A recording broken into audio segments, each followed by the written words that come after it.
زکوٰۃ کن چیزوں پر فرض ہے؟ زکوٰۃ کن کن چیزوں پر ہوتی ہے؟ کیا صرف کیش پر ہوتی ہے یا گاڑی وغیرہ جو استعمال میں ہو اس پر بھی زکوٰۃ ہوتی ہے؟ ریحانہ صاحبہ کوئٹہ سے. زکوٰۃ 4 چیزوں پر ہوتی ہے، اس کو یاد کر لیں. کیش اماؤنٹ جو آپ کے پاس ہے اس پر بہرحال آپ نے زکوٰۃ دینی ہے، تھوڑا ہو یا زیادہ ہو. سونا اگر آپ کے پاس ہے اس پر بہرحال آپ نے زکوٰۃ دینی ہے، بشرطے کہ 52.5 تولہ چاندی کے برابر ہو اور سونے کے ساتھ بقیہ 3 چیزوں میں سے بھی کچھ ہو.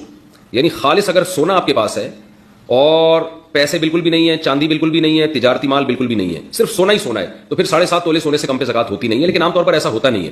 جب بھی کسی کے پاس سونا ہوتا ہے تو کچھ نہ کچھ کیش اماؤنٹ تو ہوتا ہی ہے.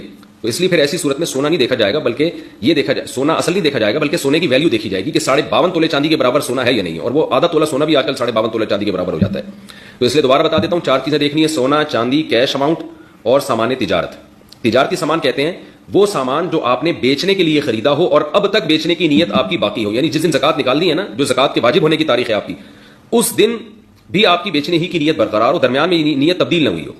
تو ایسی چیزوں کو سامان تجارت کہا جاتا ہے. کوئی پلاٹ آپ نے خریدا بیچنے کے لیے، کوئی مکان آپ نے خریدا بیچنے کے لیے، جو دکان میں آپ نے سامان ڈالا ہوتا ہے سارا بیچنے کے لیے ڈالا ہوتا ہے، لہٰذا جتنے دکان میں اثاثے پڑے ہیں سب پہ زکوٰۃ واجب ہوتی ہے.